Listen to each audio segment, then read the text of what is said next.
Okay, welcome everybody to the next installment of the Beckman Institute Curious and Eclectic Seminar Series. My name is Patty Jones and I'm the organizer of this series, in which this particular semester we mean to have the occasional Friday noon seminar featuring fascinating people from around the campus who normally are not at Beckman and are therefore bringing a new perspective and educating us on new ways of thinking. So today I'm really pleased and honored to have Dr. Rebecca Smith with us. She's a professor in the College of Veterinary Medicine, as you can see on her first slide.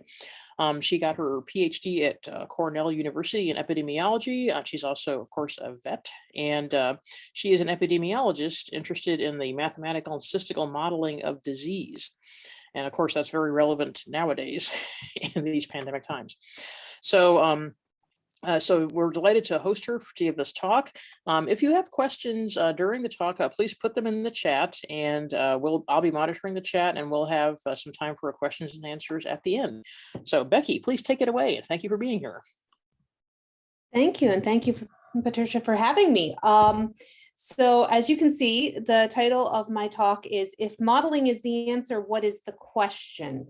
And the reason for this title is that in the last year and a half, disease modeling has become incredibly well known. So it's gone from being a very small kind of side of research to everybody's talking about disease models, or they were for a while. And what does this mean? And how can we use it to predict?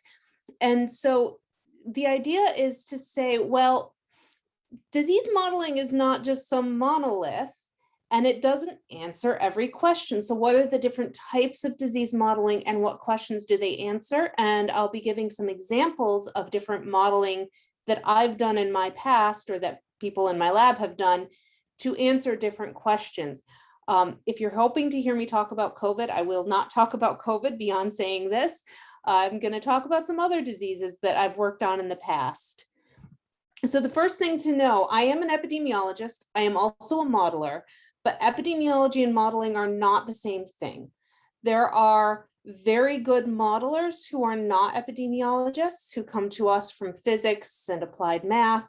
And there are very good epidemiologists who are not modelers and who don't do modeling and maybe don't even have training in modeling. So understand that hearing an epidemiologist talk about modeling does not mean that they are definitely a modeling expert. And hearing about a model and saying, but they're not an epidemiologist doesn't actually mean anything, because there are very good modelers who are not actually epidemiologists. So what questions can modeling actually answer? It can answer, can we predict what will happen in the future? Not just what will happen in the future, but can we predict at all what will happen? And if so, what will happen? We can answer the question of what went wrong. So something went wrong, what is it? We can sometimes answer the question, what would happen if? So ask yourself, if I did X, what's going to happen? That's a question that modeling can often answer. And then one that you hear about a lot lately, is my least favorite question is, are we above or below a certain threshold of concern? So I'm going to go through these questions one by one and give you some examples from my own work. So can we predict what will happen in the future? And there are different ways to approach this. One is called curve fitting, and it's saying, just based on what happened in the past, try to fit the curve to say where we will be in the future. That's really the most basic level of modeling, and it assumes that what happened in the past is what indicative of what will happen in the future. So it can be really limited. There's also machine learning and statistical approaches, which are trying to understand patterns in the data and use those to predict what will happen in the future. Again, it assumes that what happened in the past can predict what will happen in the future because there are certain patterns. But in this case, you can go beyond the curve fitting, because you can say there are patterns outside of our data that we can pull in and use to predict. Compartment models are mathematical models that try to understand the processes at a population level. So it's putting people or animals into compartments and then saying, okay, based on this, I predict that this will happen at a population level. It can't tell you who it will happen to, but it can tell you what proportion of participants or individuals will have a certain event happen in a given time frame. And then agent-based models try to understand processes at an individual level. So understanding how individuals behave and what their life history means for their future. And so that can predict more at the individual level what will happen in the future. Although again, it's still hard to predict for particular individuals in the real world because our models are never the real world. And that's important to remember. If a model was the real world, it would be the real world. So models are always simplifications, even these agent-based models where we have a lot of information involved. So when I'm working on prediction, I'm mostly working on is West Nile virus, which is a virus transmitted by the Culex species of mosquitoes. Here's the beautiful Culex pipiens over here. It can cause severe illness in people, although most people just get a mild fever and don't even know that they were sick. Northeast Illinois has been a hotspot since 2002. Now, you should know about West Nile virus. It was first detected in the US in 1999. And by 2001, it was across the entire country. So West Nile virus has moved very quickly across the country. And since 2002, we've known that the Chicago area is a hotspot. We have more cases and more infected mosquitoes than most places in the country. So we're trying to work with public health and mosquito abatement districts to provide accurate forecasts of vector-borne disease. And for this, we're working with a group at the NCSA to develop these prediction platforms. We actually have the PresVBD website where at the county or at the climate division region, you can see the results of our prediction model to suggest where the mosquito infection is going to be. And here we're going to focus on just the DuPage area. So this is a very small area, one county just outside of Chicago. And you can see all of the different mosquito traps that we have in the area. And then we have mosquitoes from those traps tested, and we have positive and negative pools of mosquitoes. So we use those to predict where the infected mosquitoes will be. And in some of our other work, which I won't be talking about, try to predict where human cases will be, although that is actually much harder than just predicting infected mosquitoes. So this is work that Johnny Ullman did for his PhD, and he defended just over a year ago now, and he's now a postdoc at University of Michigan. So he was looking at this total Cook and DuPage County area, and the blue area is Chicago city limits. And then just within the Northwest Mosquito Abatement District, which is one of the mosquito control organizations within the Chicago area. And then at a very fine scale, only certain locations, 55 spaces within that area, to try to ask if at different scales we can find different predictors. Now, the thing about mosquitoes is that they don't travel very far. So we have a feeling that the processes that we can use to predict vary at different spatial extents. So he looked at different potential numbers of covariates, so potential predictors, and human cases at these various stages.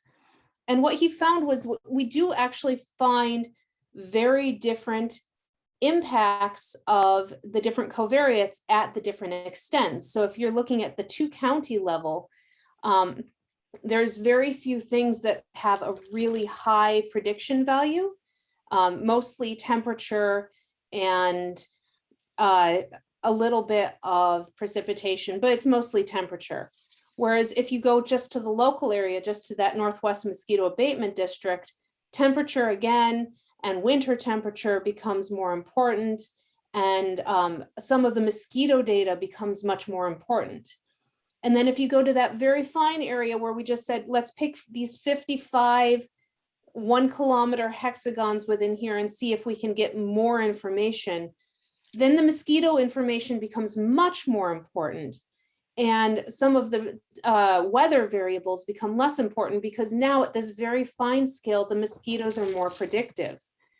So we find that we see different patterns in how we would predict based on the spatial scale of our model, which is important because in many cases, we don't have the level of detail we have at this ultra fine scale level. So can we find things that are important at a broader scale for the areas where we don't have this level of surveillance that we have in this area?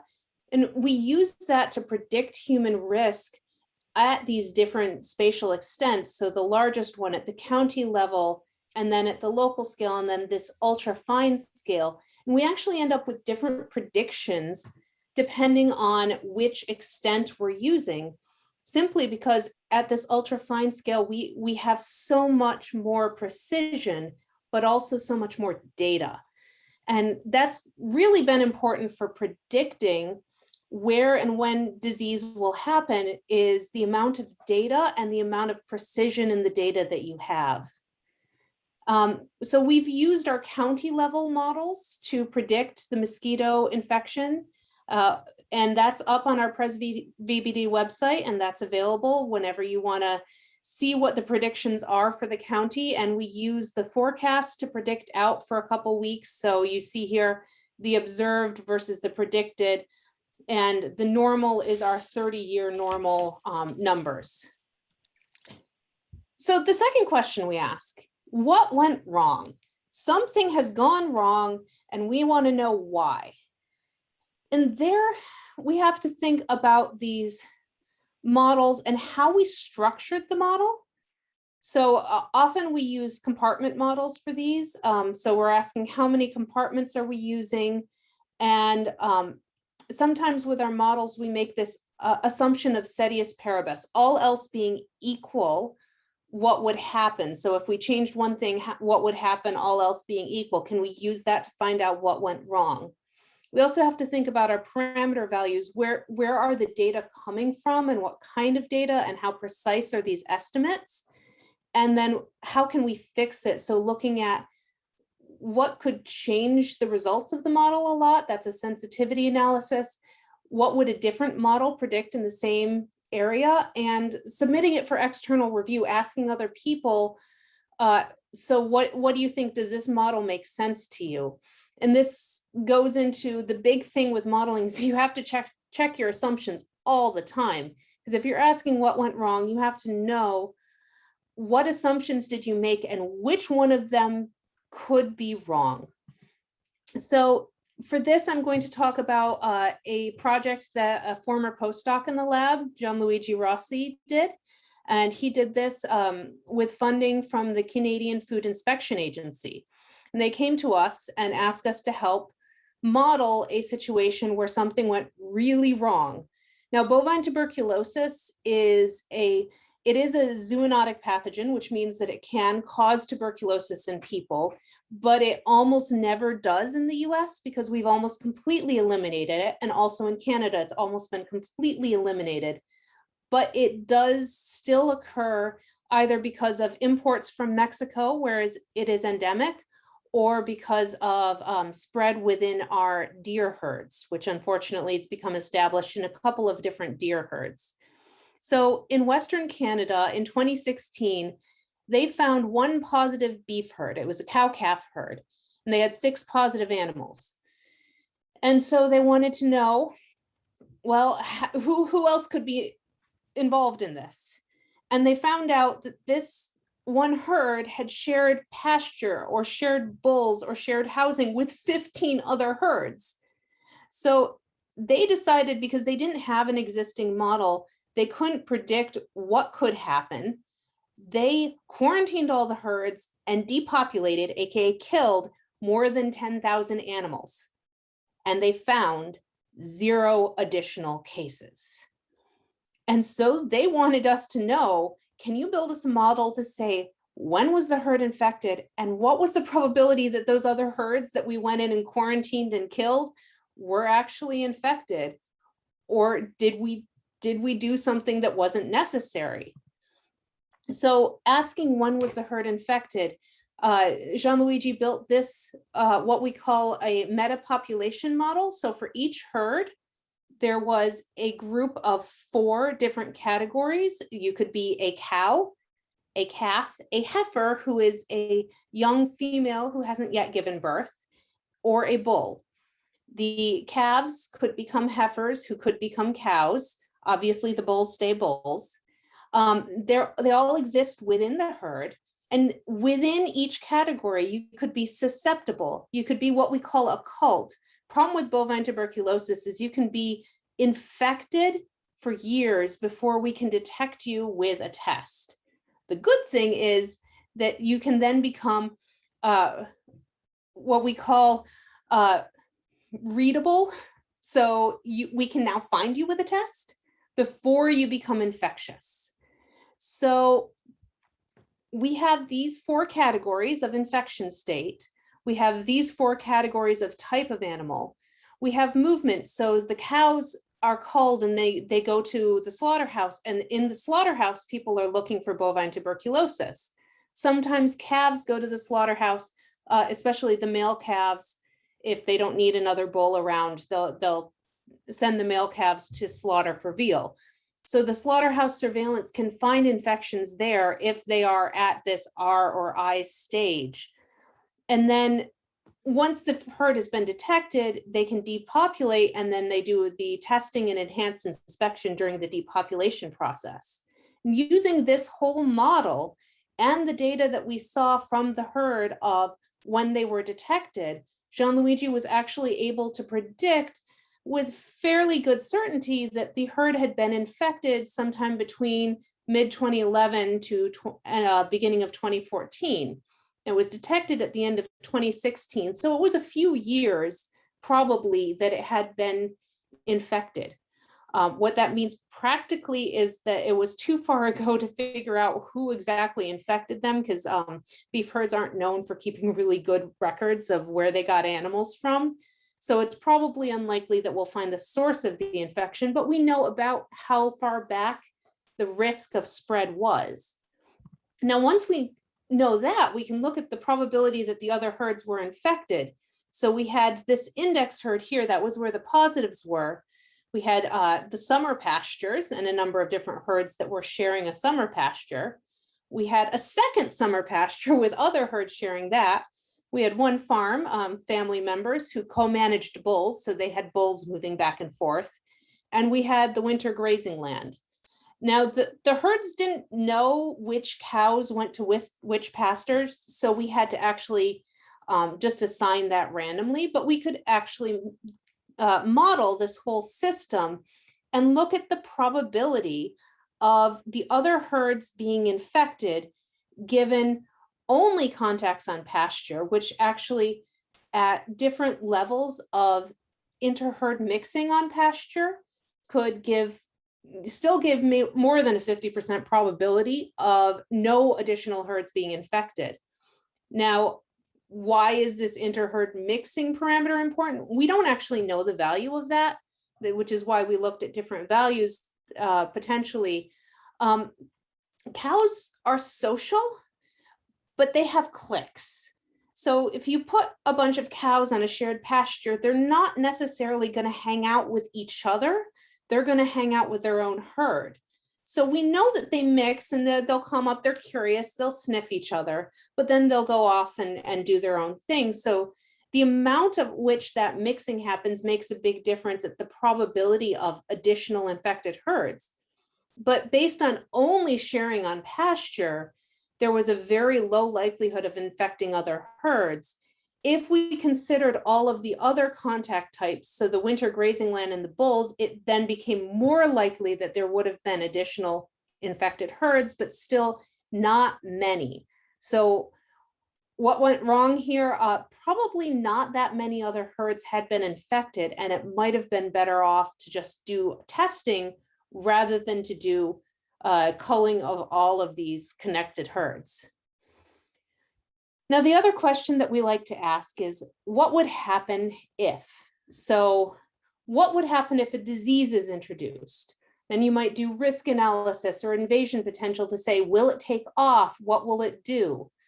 What would happen if a policy is changed? What would we do if we changed the way we manage a disease, or we changed our testing strategy?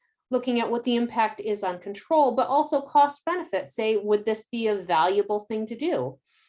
What would happen if a technology is improved? So let's say we have one vaccine, but we get a better one. Would that better one actually make things better? What would happen if we had more testing or less testing?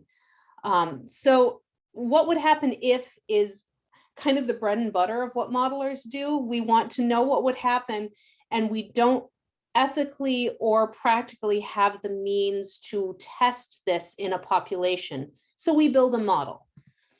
And for this, I'm going to be talking about a model that Jameson Mori did for their PhD, which they finished about 6 months ago. And they are currently a postdoc at the Natural History Survey. So they were looking at irrigation, which, living in the agricultural area as we do, sometimes you'll see these pivot irrigators. So they're using water to irrigate plants. Well, the question is, as water resources become more limited, can we switch to alternative water sources? And the alternative water source of interest to us is swine wastewater, or, which is here, or human wastewater here.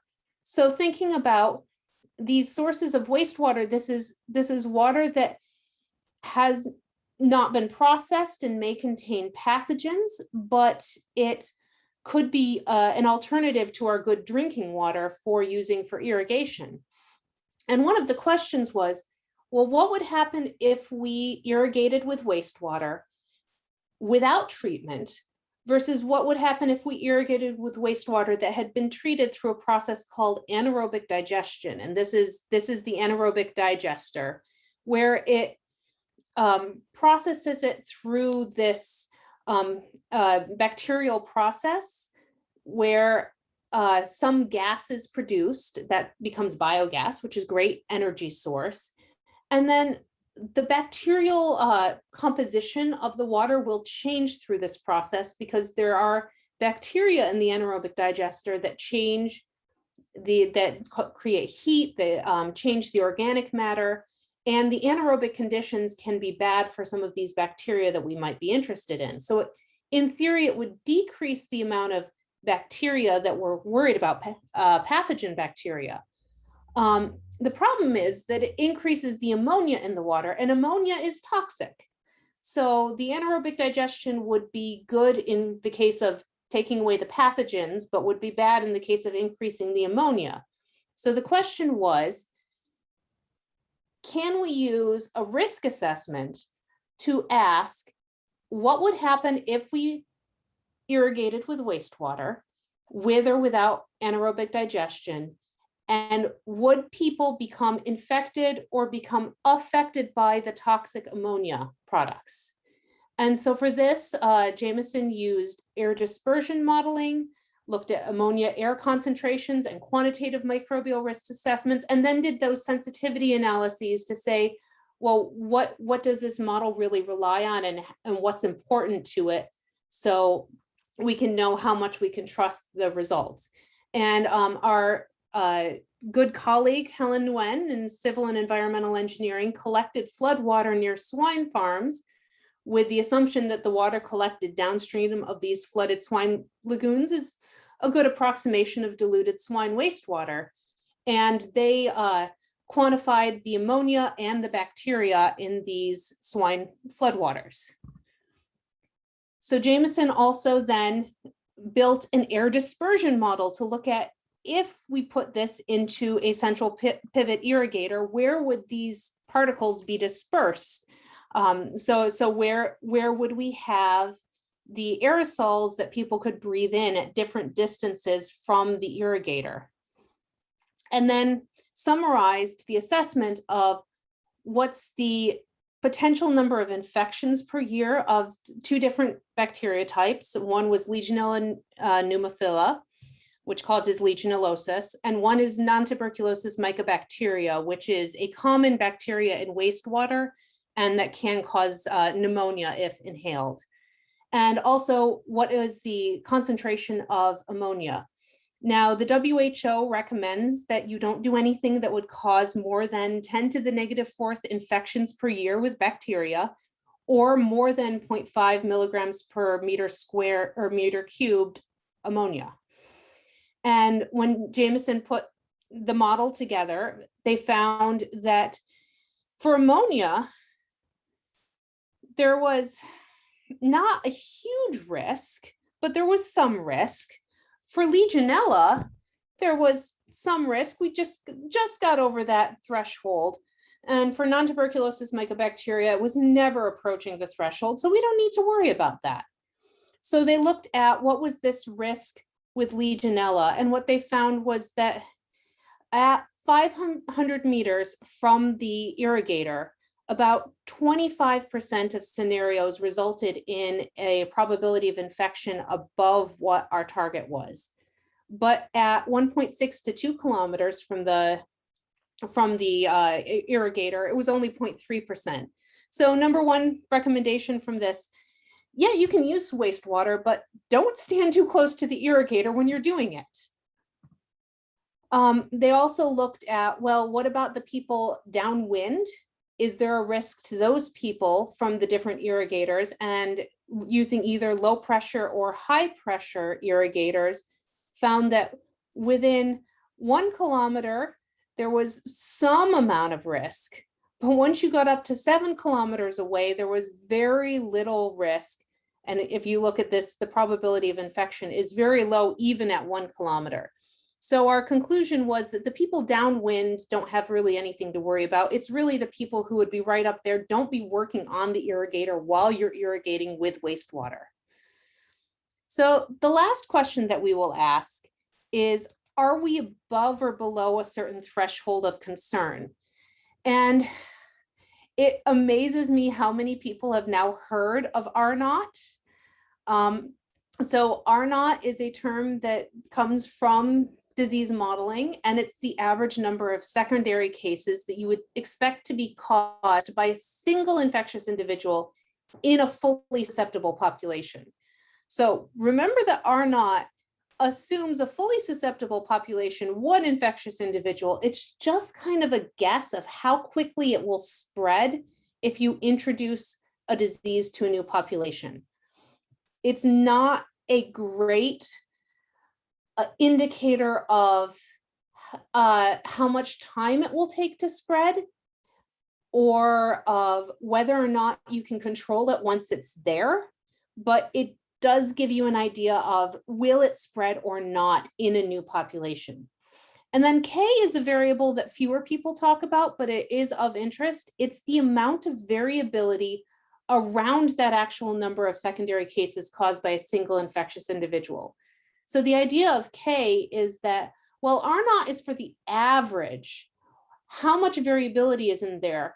Because your average R-naught might be below 1, but if there are super spreaders, people who can cause a huge number of cases, then one of those could actually cause an outbreak, where on average you wouldn't expect to see it because most people aren't very infectious. So I'm not a huge fan of thresholds, but what can they tell us and what can't they tell us? So R-naught can tell us, if introduced, is an outbreak likely, and how quickly will it spread at first, and will it maintain itself? But people keep talking about R-naught less than 1. Let's get R-naught less than 1.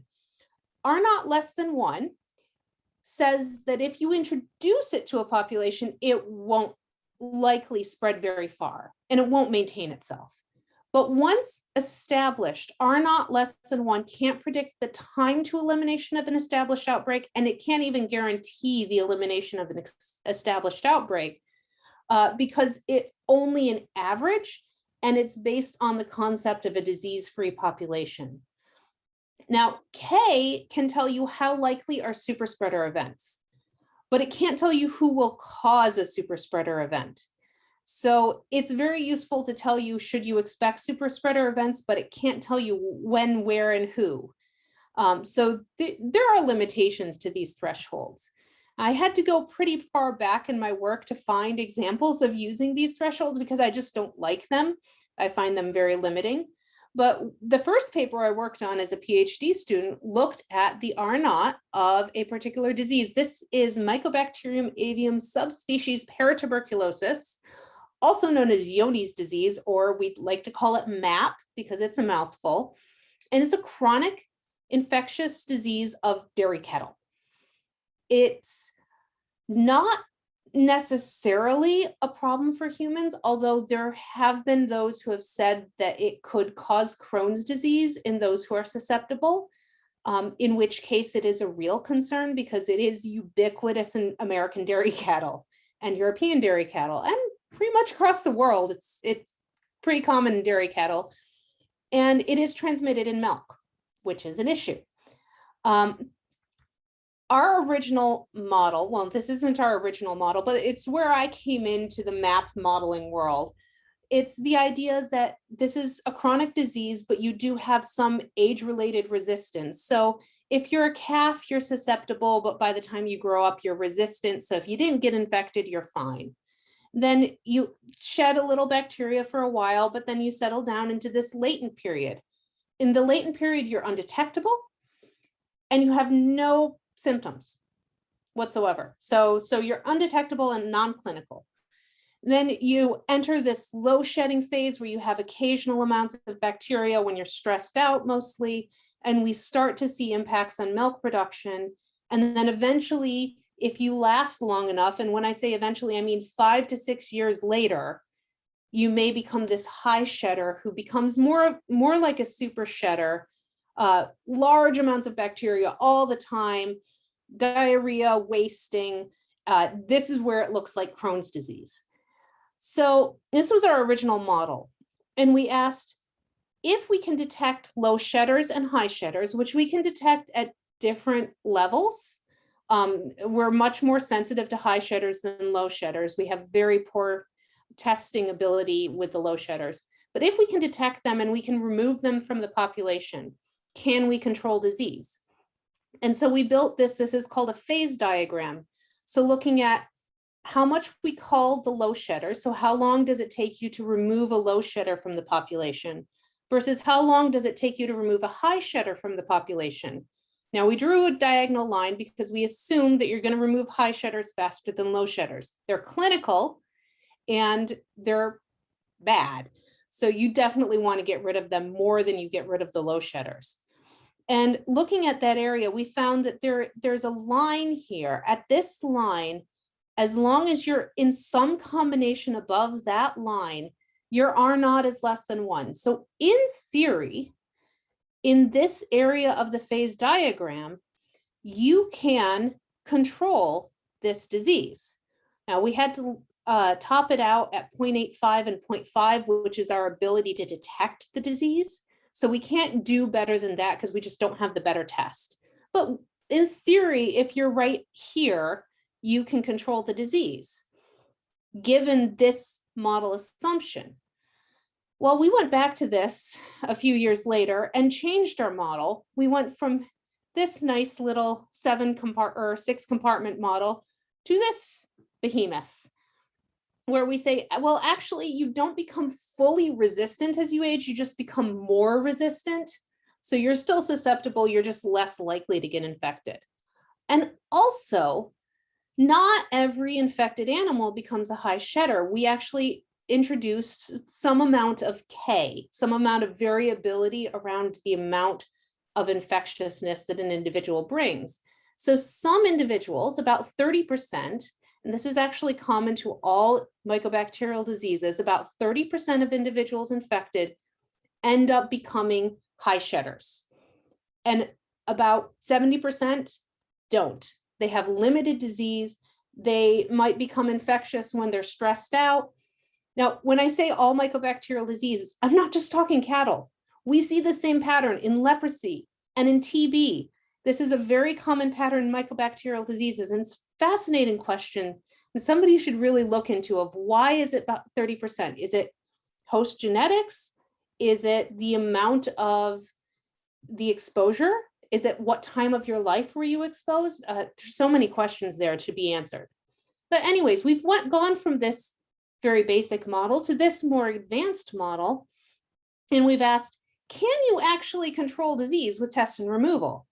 And what we found was that using either no testing in this first column or these three different testing modalities, fecal culture, ELISA, and PCR, those are three different ways of testing the cows. At 5 years, we can reduce disease. At 10 years, we've reduced it farther. 25 years, we're still reducing disease, but we can't eliminate it. Now, dairy farms, if you don't know, are under financial stress. If you want to tell them, I have a disease program for you that will control this disease and it will get it close to eliminated in 25 years, they are going to laugh at you because they can't afford to do that. So even though our R naught may be below 1 with some of these testing protocols, we can't actually eliminate the disease in a reasonable timeline. So that's one of the reasons that I'm really cautious about all the discussion of R naught and these thresholds, is that they don't really indicate what will happen on the ground in real life. And when we say we got R naught below 1, that doesn't mean the disease is going to be eliminated tomorrow and we can go back to our normal life. I'm sorry. So do you have more questions about disease models now than when you started? If so, this is good. The people who are least trustful of models are modelers. We are always questioning ourselves and each other. If you see a disease model, ask questions, more questions. Ask as many questions as you can think of, because models are simplifications that are built on assumptions. They are useful for answering certain questions, but you have to know that they were built to answer that question and that the assumptions that they've made are appropriate for the situation that they're being used for. Now, I have to thank all of the collaborators that I worked with. Obviously, as a modeler, I rely a lot on field data. Have a wonderful lab myself, some really amazing people. We have great collaborators at the Natural History Survey who do a lot of the insect collections and the tick collections. Dr. Marilyn O'Hara Ruiz was a wonderful collaborator and friend of mine who we lost too early. And she taught me so much about modeling in West Nile virus, and her former graduate student, Surendra Karki, really got those West Nile virus models moving to the next level for us to pick up. Dr. Nguyen and her lab in civil and environmental engineering are mosquito abatement district partners who provide us with all the insect data. The team at the National Center for Supercomputing Applications who built the PresVBD model, and my PhD lab, Ariel Groen and Jacques Lou, who was the modeler who worked with us on those models of MAP. And our funders, Midwest Center of Excellence for Vector-Borne Disease, funds a lot of our vector work. Canadian Food Inspection Agency funded the TB work, and USDA APHIS funded the MAP work. Now, I'd be happy to take questions or have discussion about models and their limitations, especially. Well, thank you. First of all, thank you so much, Becky. Thank you so much for interesting talk. And because I used to teach intro statistics in the industrial engineering department years ago, one of the things I told my students, who were just learning like what is a t-test and that kind of stuff was, statistics can't save you from being stupid. So in this class, sure, we're going to go over, how to calculate these things. But like if you have like a dumb question or you don't have the right variables, then that this won't matter. So I was really struck by your talk, how much you had to talk about the domain knowledge you had about the grazelands and the herds and the mixing and the mosquito districts and all this stuff. It wasn't just a bunch of equations. You've actually had a lot of that domain knowledge in there, which was a really great. Absolutely. You have to understand the data and the question to know how to build the model to answer the question. What do you think we could do to have this be more of a scientific literacy initiative? Because again, I feel like if people are like, "Oh, math is hard."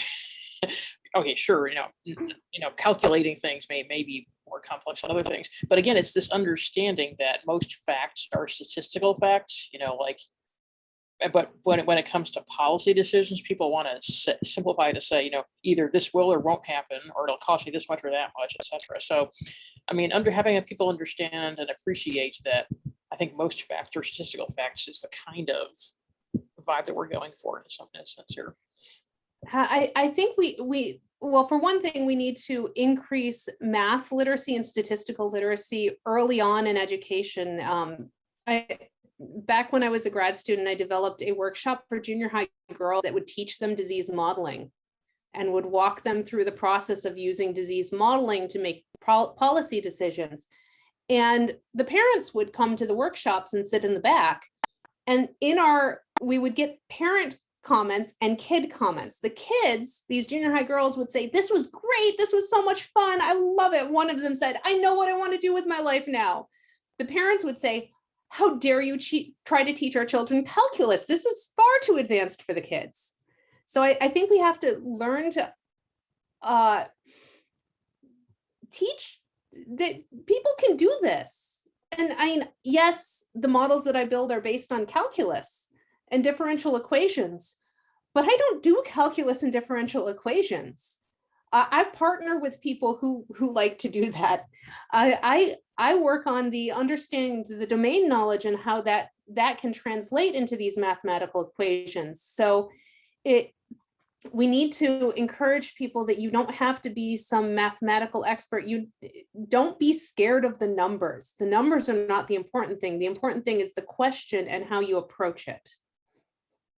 Absolutely. Thank you so much. That's a great story. So Chris, you had a couple of questions about how to explain modeling assumptions and levels of risk. Feel free to unmute yourself, Chris, if you'd like to engage.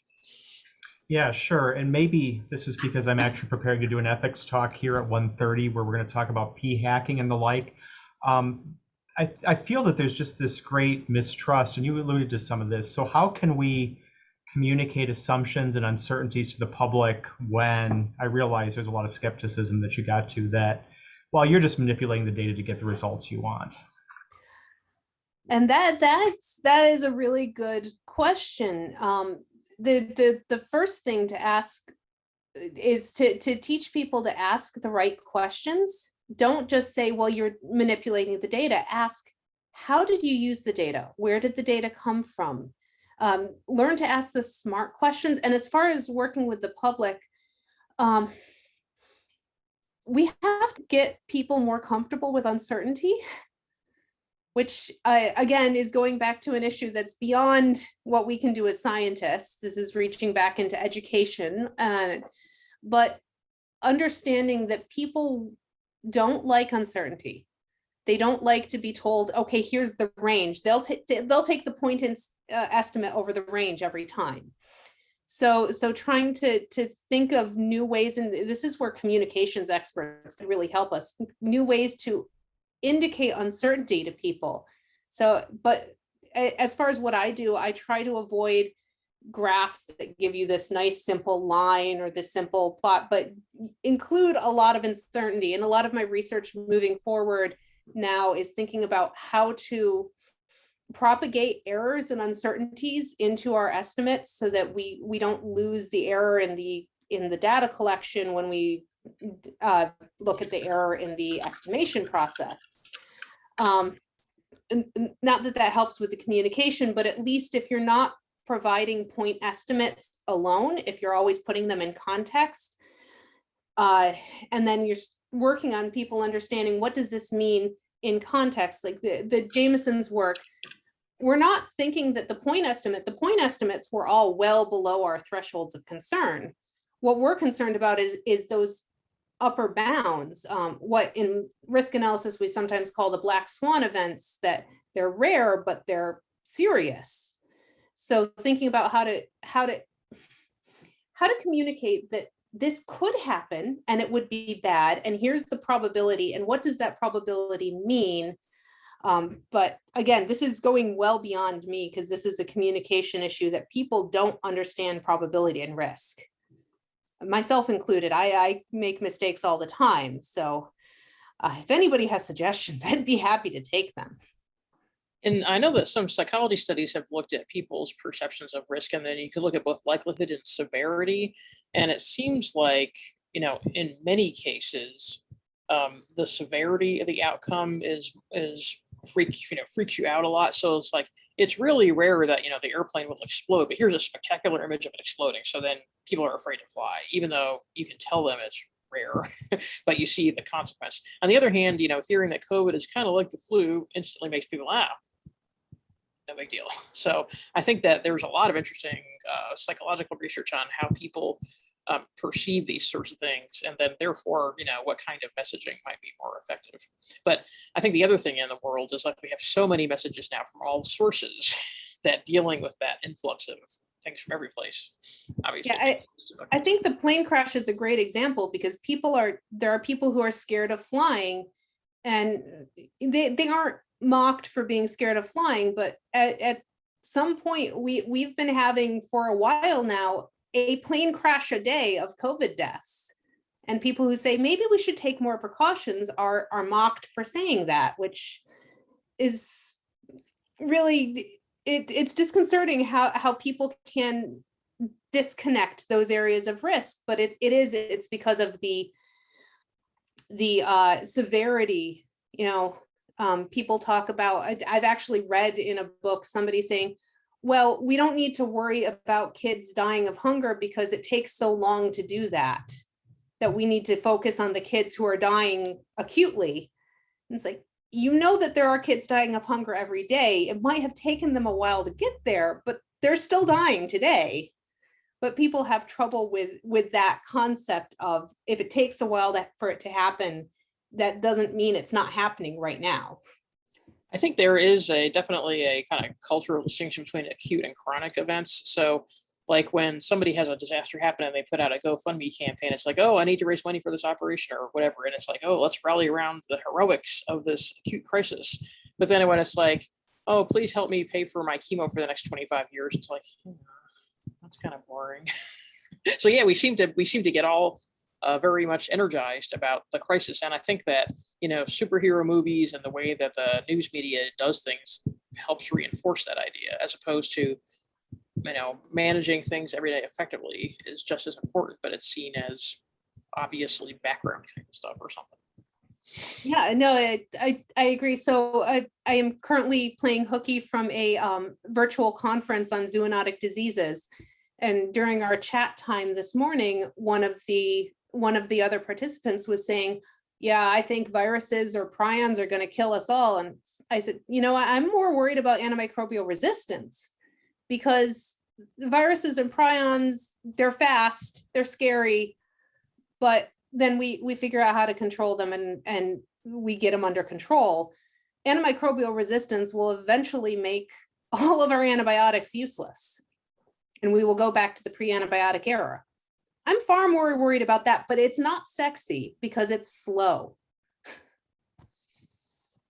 And Chris notes again that there's the distinction between, statistical studies and just anecdotal evidence. So yeah, people can also you can be really swayed by the fact that such and such is dangerous, or we should worry about this. And you might be like, nah, I know a guy. Yeah. And it probably is who and who you've heard from. I talk to other infectious disease people. I hear the stories of other infectious disease people. So I have a better sense of what to worry about because I hear from the people who are studying it. But the average person on the street, yeah, they hear from their neighbor who says, oh, I got the flu last year. No big deal. I don't need a shot this year, which you hear all the time. And people don't realize how many people die of flu every year, especially when they say it's COVID's no worse than the flu. One, it is, but two, flu is not benign. Flu is bad. Yeah, and of course, the other classic American thing of, we have people dying in car crashes, but cars are so important to our lifestyle and our perceived freedoms and such that So again, there's lots of mixtures of motives and culture and all these things that come into this too. But I do think, yeah, you're totally right that I think that greater scientific and mathematical literacy campaigns and I think it's partly, I remember, reading Agatha Christie novels about the police inspector saying, oh no, don't get an expert on the witness stand because they'll go into hemming and hawing and probability of this and that. And I just want an answer. And again, we have this sort of cultural idea too of, people who speak confidently and a certainty about certain things are going to be perceived as very competent and probably correct. And again, trying to get people to understand this. Yeah. Our joke in epidemiology is that the answer to every question is it depends. And I've also heard it said that being an epidemiologist means you never having to say you're certain. Same for statistician. Right, exactly. Oh, Chris, you did have a question about COVID modeling. Do you mind answering a question about COVID, Becky? I can, yeah. So the thing about COVID is that it's nothing new. So yeah, COVID models work because COVID behaves like other respiratory diseases. We understand how they work. We have existing models. We knew how to control it too. The problem was we couldn't get the policymakers to put the political will behind it, and still can't get the political will in most places. We are so lucky to be in Illinois, where the people were willing to put their political capital behind doing what we knew was right. But yeah, it's nothing new. COVID models are much easier than that compartment model I showed you. COVID models are way easier. They're much simpler to build. You can get fancy, but existing models worked for them. We just had to switch some of the parameters around. It's kind of what we call the Goldilocks virus, that it's just bad enough in all the wrong ways, because of being infectious before symptoms appear. So you need surveillance rather than symptoms. And that it just spreads so easily. But other than that, we knew how to control it. And the fact that we didn't is on policymakers. All right, well, anybody else have any questions or comments at this time? Otherwise, I'm gonna turn off the recording. So now we'll have a